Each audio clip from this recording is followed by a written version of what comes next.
على سید الرسل وخاتم الانبیاء اما بعد وعن ابی ہریرہ رضی اللہ تعالی عنہ قال قال رسول اللہ صلی اللہ علیہ وسلم كل عمل ابن آدم يضاعف الحسنة بعشر أمثالها إلى 700 ضعف. قال الله تعالى إلا الصوم فإنه لي وأنا أجزي به يدع شهوته وطعامه من أجلي. للصائم فرحتان فرحة عند فطره وفرحة عند لقاء ربه ولخلوف فم الصائم أطيب عند الله من ريح المسك والصيام جنة وإذا كان يوم صوم أحدكم فلا يرفث ولا يسخب فإن سابه أحد أو قاتله فليقل إني امرؤ صائم. متفق عليه.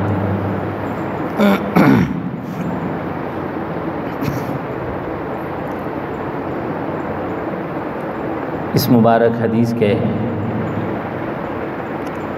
ملاحظات پر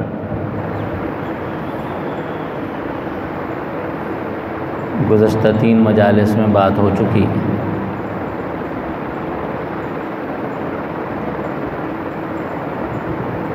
مزید کی ضرورت بھی ہے. ارشاد ہے للصائم فرحتان، روزے دار کے لیے 2 خوشیاں ہیں.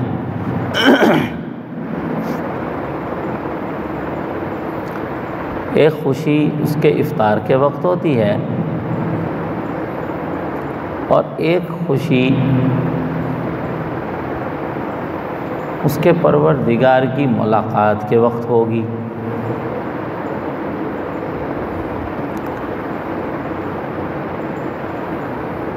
افطار کے وقت کی ایک خوشی تو یہ ہے جو ہم میں سے ہر ایک ظاہری طور پر محسوس کر رہا ہوتا ہے کہ دن بھر کے پیاسے اور بھوکے جب شام کو افطار کرتے ہیں تو ایک بہرحال خوشی ہوتی ہے. اور سچ تو یہ ہے کہ سال بھر کی ڈشوں، ضیافتوں، کھانوں میں وہ مزہ نہیں آتا جو رمضان المبارک کے افطار کے وقت ایک خاص لطف اور فرحت اور ایک انشراح، بشاشت نصیب ہوتی ہے.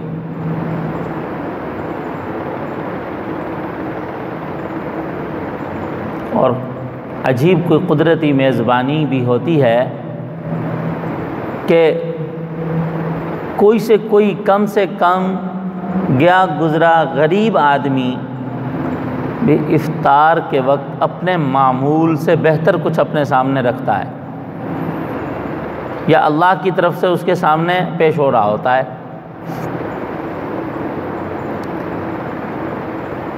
عدم وسعت کے ایک وسیع انسان کھانا پینا کر رہا ہوتا ہے اور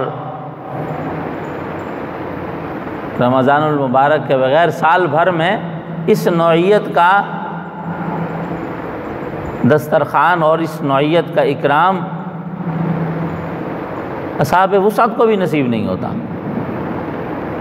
تو بہرحال ایک فرحت کی چیز ہے کہ افطار کے وقت خوشی سی ہو رہی ہوتی ہے، ابھی افطاری ہے. اور اصل جو صالحین اور اہل ایمان کی نظر گئی ہے اس وقت کی فرحت کی،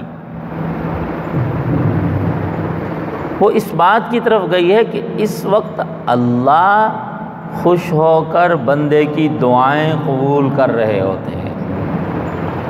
اہل دل، اہل ایمان، صالحین اس پر خوش ہو رہے ہوتے ہیں کہ یہ وہ گھڑیاں ہیں کہ ہمارے پروردگار بھی خوش ہو رہے ہیں. وہ ایک مشہور سا واقعہ ہے کہ کوئی دلہن رخصتی کے وقت بڑی خوبصورت بنی بیٹھی تھی تو ایک سہیلی نے کہہ دیا بہت پیاری لگ رہی ہو، تو وہ رونے لگ گئی. تو دوسریوں نے اس کہنے والی کو لعنت ملامت کی، کیا تو نے اس کا دل دکھا دیا، کیا طنز کر دیا، کیا کہہ دیا؟ میں کہا دیکھو میں تو اچھی لگ رہی تھی، میں نے کہہ دیا اچھی لگ رہی ہو۔ اب مل کے ساری دلہن کو منانا شروع ہو گئی، چلو اب نہیں کہے گی، آپ نہ روئیں، اور سارا میک اپ اور ایسی چیزیں خراب ہو رہی ہیں آپ کی۔ اس نے کہا دیکھو بات سنو، میں دلہن تم سہیلیوں کو بہت خوبصورت لگ رہی ہوں، اگر یہ جملہ جس کے پاس جا رہی ہوں وہ کہہ دے تو اصل بات ہوگی۔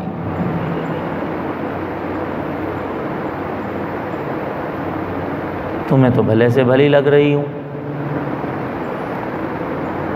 تو روزہ دار روزہ کھولنے کے وقت اللہ کو اچھا لگ رہا ہوتا ہے۔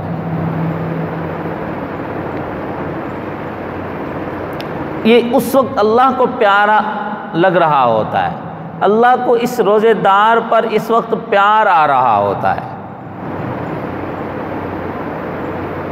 اور کسی ایمان والے کے لیے کتنی بڑی خوشی کی بات ہے کہ اللہ اس پر خود خوش ہو رہے ہیں، وہ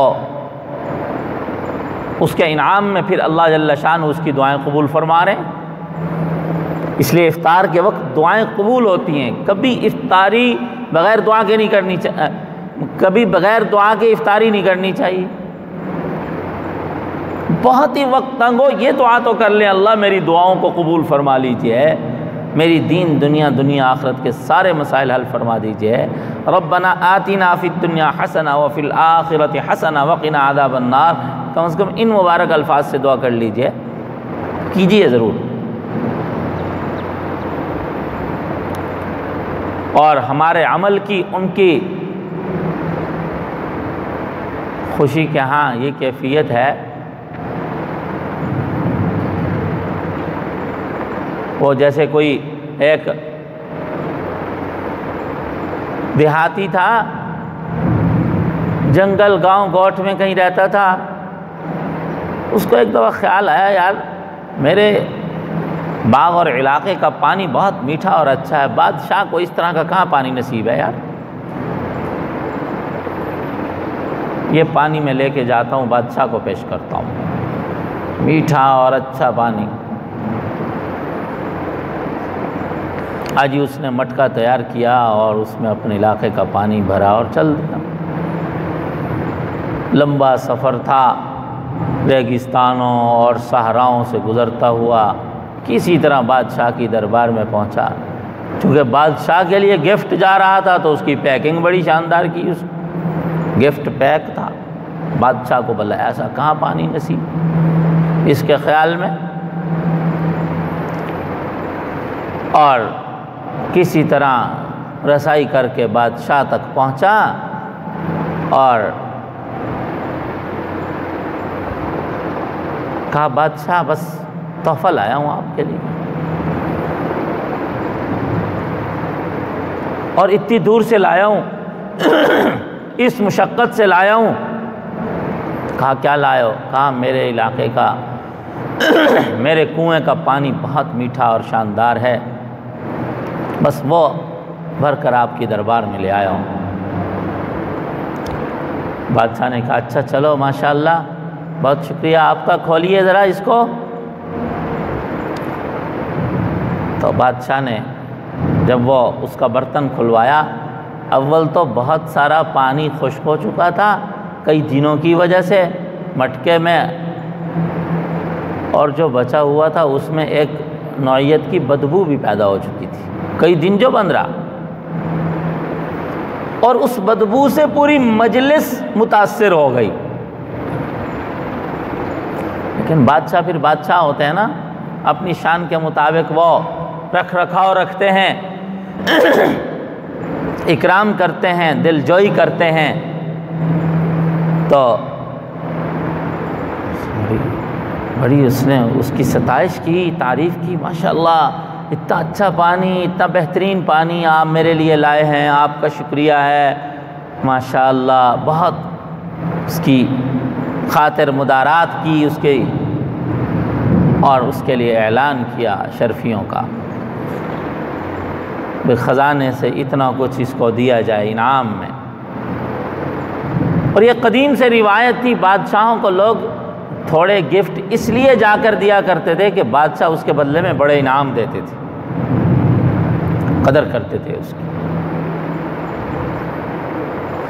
اور بادشاہ نے البتہ خادم کو کہہ دیا کہ میرے محل کے اندر سے اس کو گزار کے رخصت کرنا جب کرنا،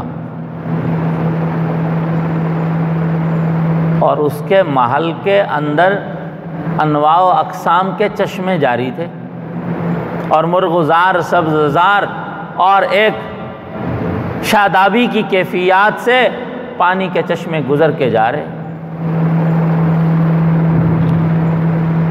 اب وہ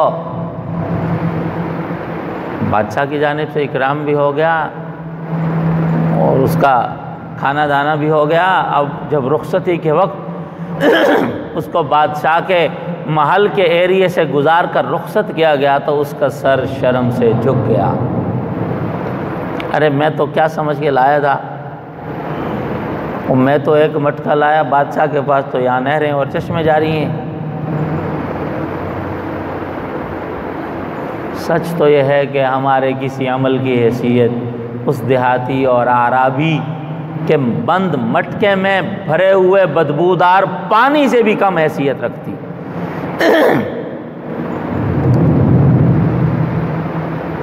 اور وہ بادشاہوں کے بادشاہ اتنے قدردان ہیں، اتنے قدردان ہیں، وہ بھی کہتے ہیں کہ تم نے اپنے پیٹ کے جو مٹکے اور مشق کو دن بھر خالی رکھا، اور اس خالی خول سے اٹھنے والی ہوائیں ایسی تمہارے منہ میں نکلیں جس سے تمہارا منہ بدبودار ہو گیا۔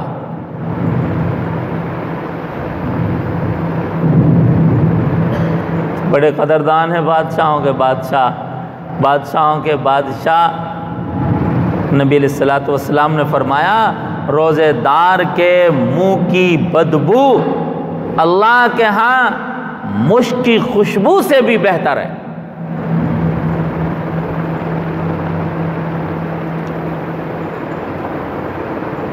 یہ قدردان ہے، بادشاہ قدردان ہوتے ہیں تو یہ تو بادشاہوں کے بادشاہ ہیں، بادشاہوں کے مالک اور سچے خالق ہیں۔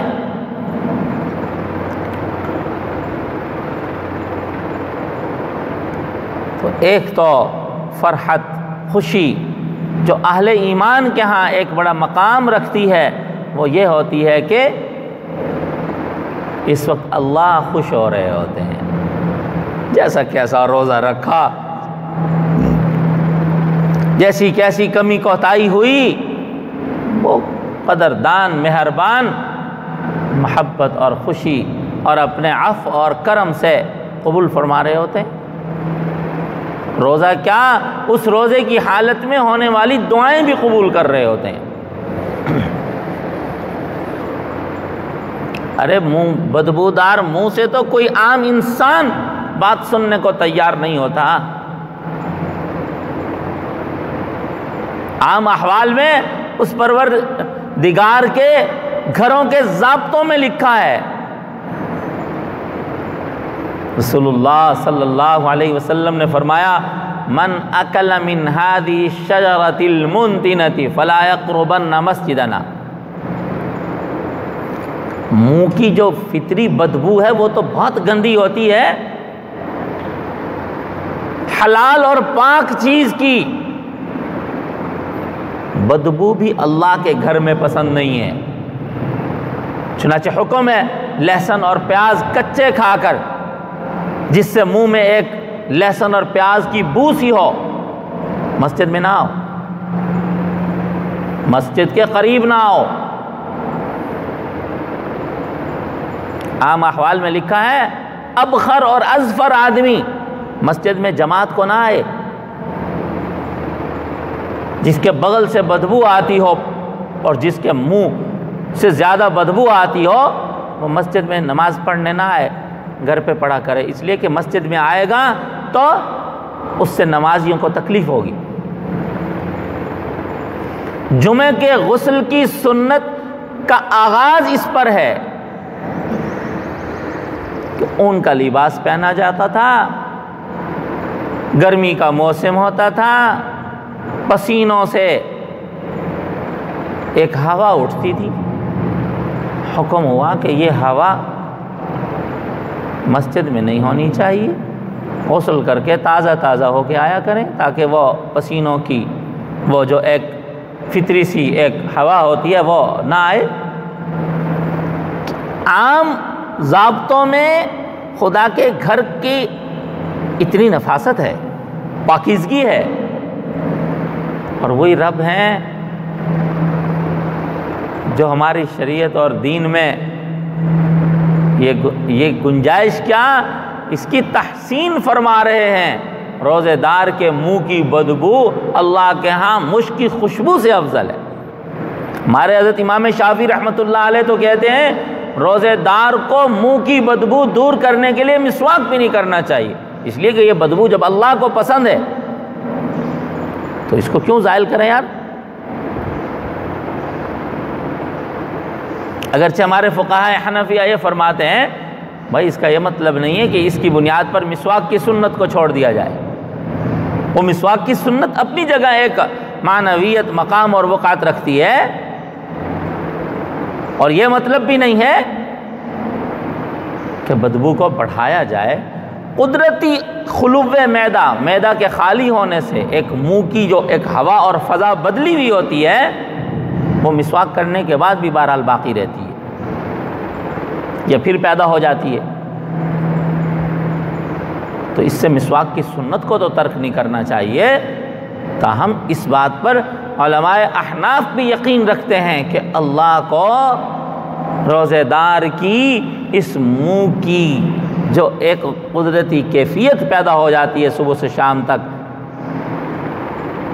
یہ اللہ کو مشک سے زیادہ پسند ہے، اور روزے دار کی دوسری فرحت اور خوشی کا مقام اپنے رب کی ملاقات کے وقت ہوگا۔ رب کی ملاقات،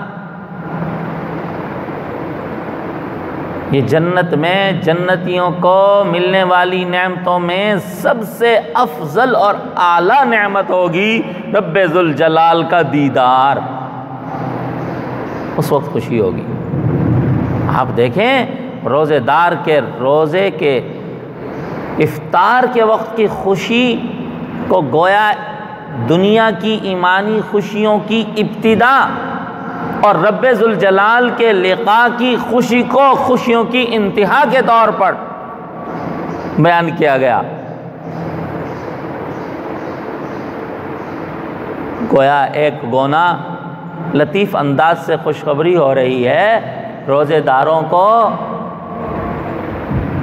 یہاں خوش ہو رہے ہو نا افطار کے وقت، جنت میں رب ذوالجلال کی ملاقات کی بھی خوشی تمہیں نصیب ہوگی۔ یہ قرینہ ہے، یہ زینہ ہے کہ روزہ رکھنے کے بعد روزے کے وقت جس کو یہ فرحت نصیب ہو گئی وہ یقین رکھے کہ اللہ کے فضل و کرم سے جنت بھی نصیب ہوگی، خاتمہ بالایمان بھی نصیب ہوگا، قبر میں جنت کی کھڑکی بھی نصیب ہوگی، محشر میں عفو و درگزر بھی نصیب ہوگا، باب الریان سے جنت میں دخول بھی نصیب ہوگا، بالآخر رب ذوالجلال کی ملاقات اور زیارت کا شرف اور اس وقت کی فرحت بھی نصیب ہوگی۔ اللہ تعالی ہم سب کو نصیب فرمائیں۔ وآخر دعوانا ان الحمد للہ رب العالمین۔